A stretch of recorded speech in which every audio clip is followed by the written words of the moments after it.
एक कस्बे में रवि अपने बेटे सोनू और बेटी सोनिया के साथ रहता है। उसकी बीवी का इंतकाल 1 महीने पहले ही हुआ है। रवीश शराबी किस्म का आदमी है और वह कोई काम नहीं करता।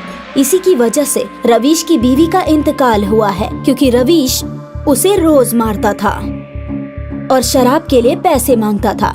रानी रवीश की दूसरी बीवी थी। रवीश के बच्चे सुबह सो रहे हैं, तभी रवीश वहाँ आता है। अरे नालायकों, उठ जाओ और पैसे कमा कर ले आओ। अब्बू, हम कहाँ से लाएं? ओए, ज्यादा सयाना मत बनो। मैं तेरा असली बाप नहीं हूँ, सौतेला बाप हूँ, सौतेला। तेरी माँ से दूसरी शादी इसलिए की थी ताकि वो मुझे कमा कर खिला सके। तुम दोनों के माँ बाप तो मर गए और तुम्हें मेरे ऊपर छोड़ गए। मैं कहाँ से लाऊं तुम्हारे लिए खाना?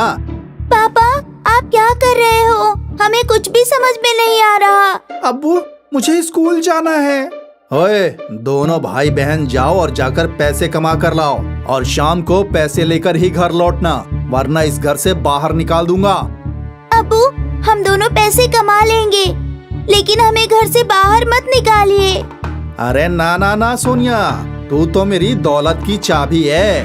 तू तो मुझे रुपया देकर जाएगी, लेकिन शाम को मुझे मेरे पैसे जरूर चाहिए, नहीं तो सोच लेना। रवीश बच्चों को धमकी देकर वापस शराब पीकर सो जाता है।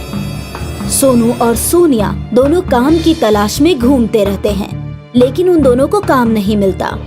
अब तक तो उनकी माँ कमा रही थी, तो इसलिए उन्हें बाहर की ज्यादा मालूमात नहीं है। भाईजान, लगता है आज हमें कोई काम नहीं मिलेगा। हाँ सोनिया, काम की तलाश में सुबह से दोपहर हो गई, लेकिन अब तक 1 पैसे का भी काम हासिल नहीं हुआ। भाईजान, अब घर चलते हैं क्योंकि बहुत भूख लगी है। सोनिया, घर पर अम्मी नहीं है जो हमारे लिए खाना बनाएंगी। अम्मी नहीं है तो क्या हुआ, अब्बू तो है ना। तुमने सुबह सुना नहीं उन्होंने क्या कहा था? देख, बहुत मार पड़ेगी अगर बिना पैसे लिए घर गए तो।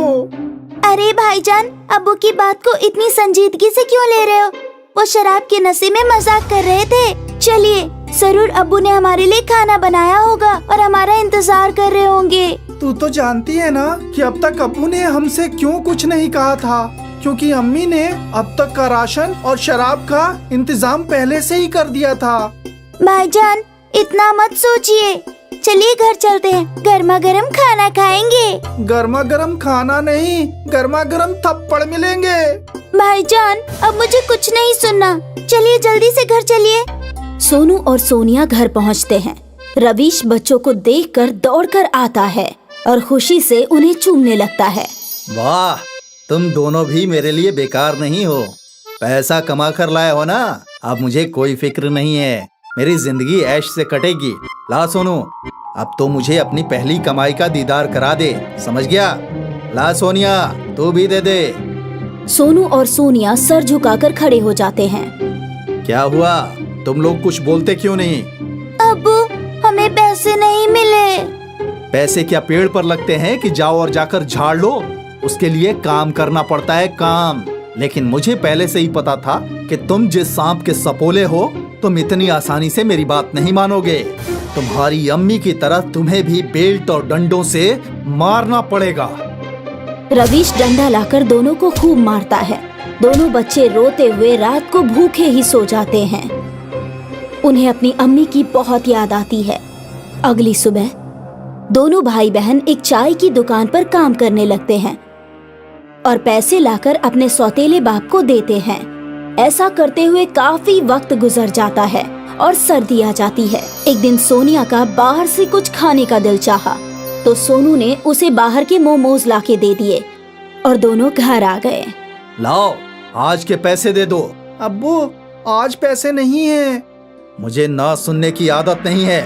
अब्बू, आज हमारा कुछ खाने का दिल चाहा तो हमने खा लिया।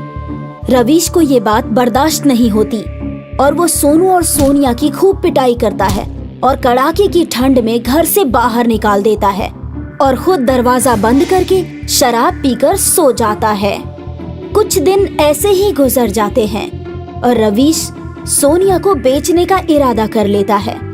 उसके बाद वो शहर से एक सेठ को घर में बुलाता है और 1 लाख रुपए में उसका सौदा कर देता है। रवीश, तुम अपनी बेटी को बेचना क्यों चाहते हो? मुझे शराब के वास्ते और कुछ पैसे बुढ़ापे के वास्ते चाहिए, और मेरा बेटा तो मेरे लिए कमा ही रहा है। बहुत खूब कही तुमने, मुझे अब सब समझ में आ गया।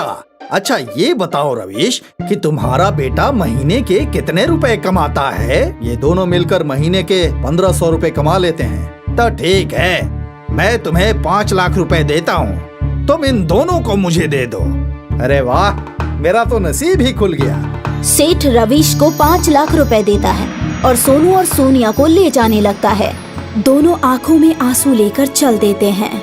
बच्चों डरो मत, मैं एक बहुत बड़ा कारोबारी हूँ और मेरे पास बेइंतहा दौलत है।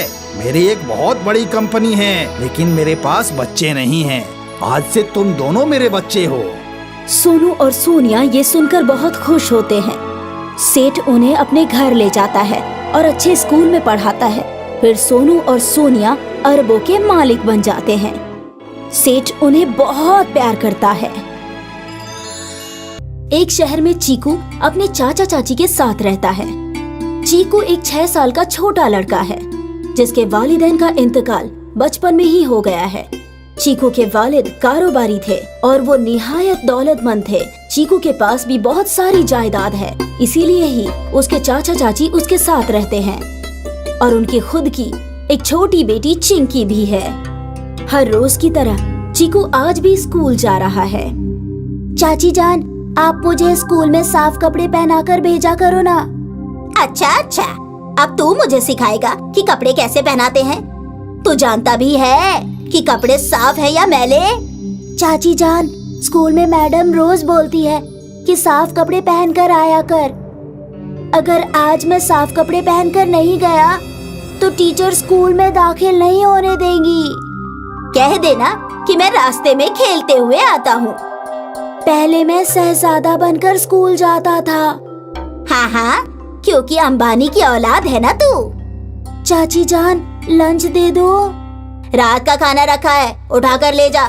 मैं तेरी वालिदैन की नौकरानी नहीं हूँ जो हमेशा तेरे लिए चाकरी करती रहूंगी। चीकू गंदे कपड़े पहनकर और रात का खाना लेकर ही स्कूल के लिए पैदल निकल जाता है। स्कूल घर से कुछ फासले पर है। चीकू रोते हुए आगे बढ़ता है। अब मैं स्कूल जाऊंगा तो मैडम मुझे मारेंगी। मेरे कपड़े बेहद मैले हैं और खाना भी बासी है। मैं रास्ते में ही बैठ जाता हूँ।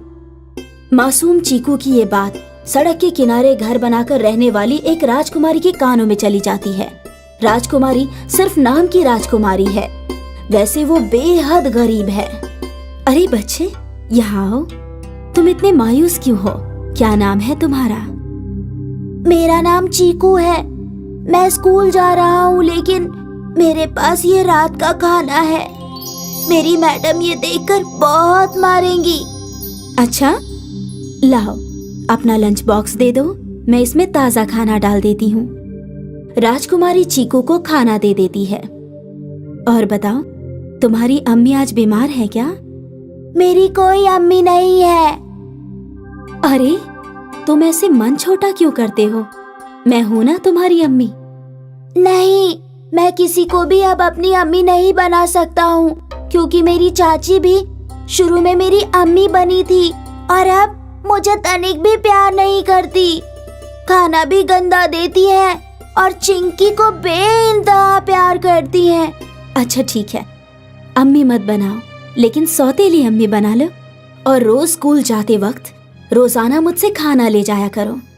चीकू खुश हो जाता है और आगे बढ़ता है, लेकिन रास्ते में तभी चीकू का ख्याल आता है कि उसकी ड्रेस मैली है और टीचर तो उसे अभी भी मारेगी। हे भगवान, खाना तो सौतेली माँ से मिल गया, लेकिन मैं उनको कपड़े का बताना भूल ही गया। टीचर तो मुझे अभी भी मारेंगी। चीकू फिर से रोने लगता है। उसकी रोने की आवाज सड़क पर ही रहने वाली रजनी के कानों में जाती है। रजनी राजकुमारी की बड़ी बहन है। रजनी अपने घर से बाहर आती है और चीकू उसे सारी बात बताता है। घबरा मत चीकू, तुम भी मेरे बच्चे जैसे हो। मुझे ऐसे मत बोलो, क्योंकि मेरी चाची भी शुरू में यही बोलती थी, लेकिन अब मुझे मारती है। अच्छा बाबा, मैं भी राजकुमारी की तरह तुम्हारी सौतेली अम्मी बन जाती हूँ। फिर तो तुम्हें कोई परेशानी नहीं है ना? नहीं, फिर ठीक है।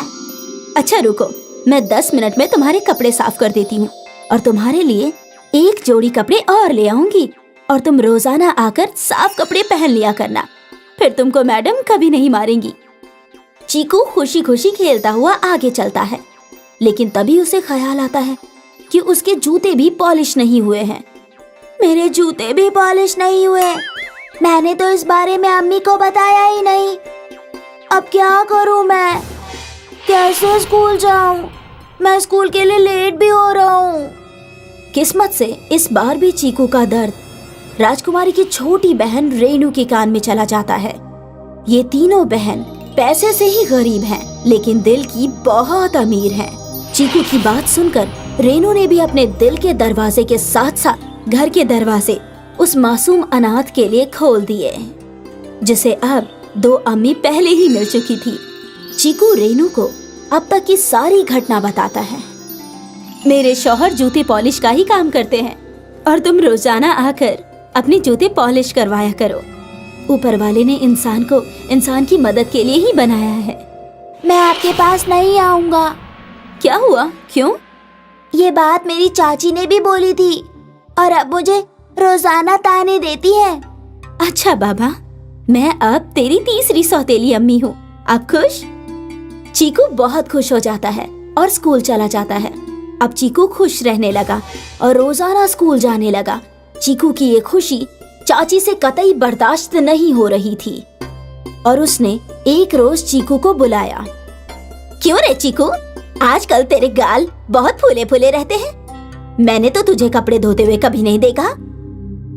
तू इतना खुश क्यों है आजकल? और तू अब कोई शिकायत भी नहीं करता।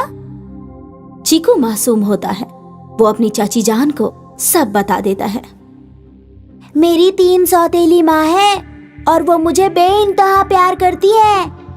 हे भगवान, इस बुढ़े को जरूरी क्या था इतने सारे निकाह करने की?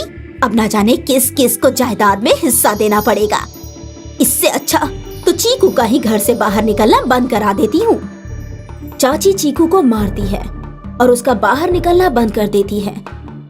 और जब चीकू 2 रोज तक अपनी सौतेली अम्मी के पास नहीं पहुँचता तो तीनों मिलकर उसे खोजना शुरू कर देती है और चीकू के घर पुलिस लेकर पहुँच जाती है। मेरी तीनों सौतेली अम्मी आप सब आ गई। मुझे इनसे बचा लो। चाची जान बहुत मारती है। ये बहुत बुरी है।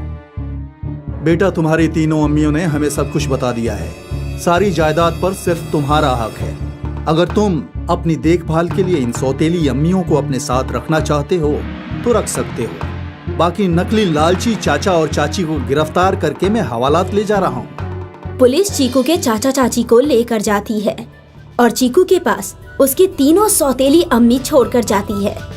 चीकू अब खुशी खुशी रहता है और अच्छे कपड़े पहनता है और खूब अच्छा अच्छा खाना खाता है।